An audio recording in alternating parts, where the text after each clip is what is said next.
दुनिया की सबसे घातक, सबसे खतरनाक मानी जाने वाली बीमारी ब्लड कैंसर का इलाज मिल चुका है।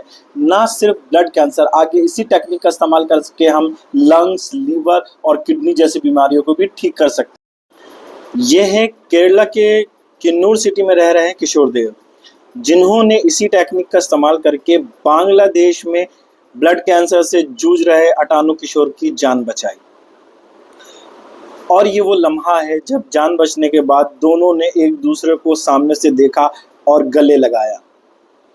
ये है देवज्योति, जिन्होंने 2015 में थैलीसीमिया नाम की बीमारी से जूझ रही एक छोटी बच्ची सियाशा की जान बचाई।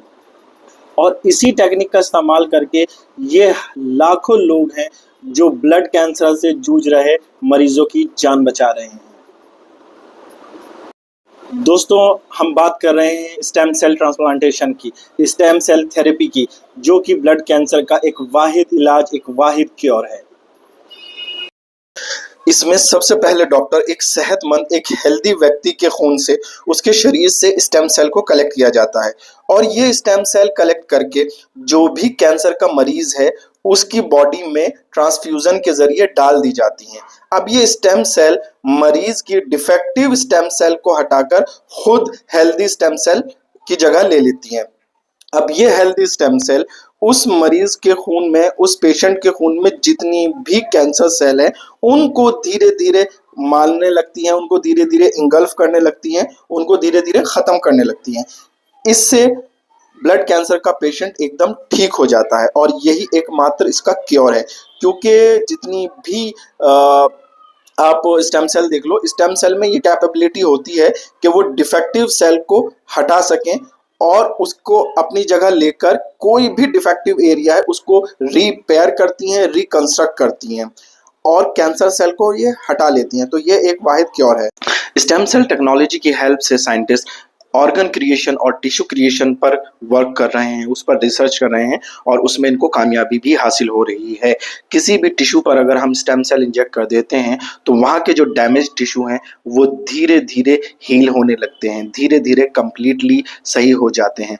इसके अलावा स्टेम सेल टेक्नोलॉजी से हम हमारे घुटनों के जितने भी जोड़ों में प्रॉब्लम्स हैं, घुटनों की बीमारियां हैं या फिर खून की बीमारियां हैं, उसका भी स्टेम सेल टेक्नोलॉजी के जरिए हम इलाज कर सकते हैं।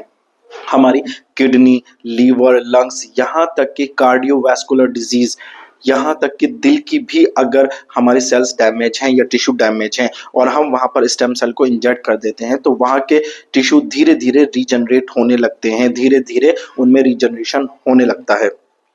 दोस्तों, पहले समय में कुछ लंग्स की बीमारियां हैं, जैसे कुछ फेफड़ों की बीमारियां, जैसे इडियोपैथिक पल्मोनरी डिजीज हैं, कुछ उनका कोई इलाज नहीं होता था। लंग्स के हमारे सेल्स डैमेज हो जाती थी और पेशेंट की मौत हो जाती थी, लेकिन अब स्टेम सेल से हम उसको ठीक कर सकते हैं। साथ साथ हमारी जितनी भी दिमाग रिलेटेड बीमारी डिजीज हैं और दिमाग के जितनी भी डैमेज सेल हैं, स्टेम सेल से हम उनको रीजनरेट कर सकते हैं, वहाँ का क्लॉट हटा सकते हैं। इसके अलावा दोस्तों, स्टेम सेल का इस्तेमाल करके हम पार्किंसंस डिजीज, जिसका ज़्यादा कोई इलाज नहीं पाया जाता, पार्किंसंस डिजीज है जिसमें राशा कपकपी आने लगती है, अल्जाइमर्स डिजीज है जिसमें भूलने की बीमारी हो जाती है, उसको भी हम स्टेम सेल टेक्नोलॉजी से हम ट्रीट कर सकते हैं, उसको भी हम ठीक कर सकते हैं। हाल ही में साइंटिस्ट ने एक पेशेंट के दिमाग में स्टेम सेल छोड़ा, स्टेम सेल को डाला, तो उस पेशेंट का जो डैमेज्ड ब्रेन सेल थी उनकी जगह न्यू ओपन सेल्स रीजनरेट हो गई और उससे उसकी जो जहन की बीमारी है, जो दिमाग की बीमारी है, उसमें उसको बहुत ज़्यादा राहत मिली।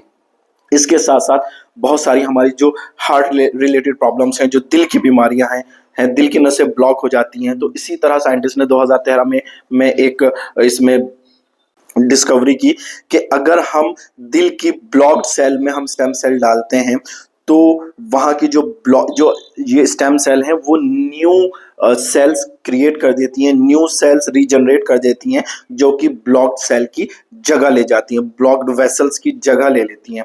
इससे कार्डियोवास्कुलर डिजीज के मरीजों को भी काफ़ी राहत मिलेगी, जिससे सडन होने वाले हार्ट अटैक से होने वाली मौतों में, या जिससे मरीज का दिल काफ़ी समय तक स्वस्थ रहेगा और स्वस्थ धड़केगा। जहां इंसान की लाइफ 2 साल में खत्म होने वाली थी, अब उम्मीद लगाई जा सकती है कि वो बीमारी ठीक हो जाया करेगी। एक Germany based non profit organisation stem cell donor का डेटाबेस क्रिएट कर रही है ताकि टाइम रहते ब्लड कैंसर के मरीजों को बिना वक्त गवाए स्टेम सेल प्रोवाइड करा जा सके। दोस्तों, इसमें अब तक 12 मिलियन यानी कि 1 करोड़ 20 लाख लोगों ने रजिस्टर करा लिया है और रजिस्टर कराने वालों की संख्या बढ़ती जा रही है। न केवल जर्मनी बल्कि United states, UK, south Africa में ये लोग एक्सपेंड कर रहे हैं और अब एक्सपेंड करने के लिए इन्होंने इंडिया को चुना है। यहाँ पर उन्हीं के विजन पे काम करने वाले एक BMST यानी बैंगलोर मेडिकल सर्विस ट्रस्ट, उन्हीं के विजन पे काम करने वालों से इन्होंने टाई अप किया है। अब दोनों मिलकर इंडिया में काम कर रहे हैं और आपको करना है, आपको भी अगर रजिस्टर कराना है तो DKMST की वेबसाइट पर जाना है और जस्ट रजिस्टर कराना है और डोनर्स में अपना नाम शामिल करवा लेना है, क्योंकि ये रोज रोज नहीं होता जब आप किसी की जान बचा सकते हो। स्टेम सेल डोनेट करके आप फख्र से कह सकते हो कि हाँ, मैंने भी किसी ब्लड कैंसर पेशेंट की जान बचाई। ये डेटा, क्योंकि आप जानते हैं कि एक साल में ब्लड कैंसर से मरने वालों की संख्या लगभग 1 करोड़ तक पहुंच जाती है।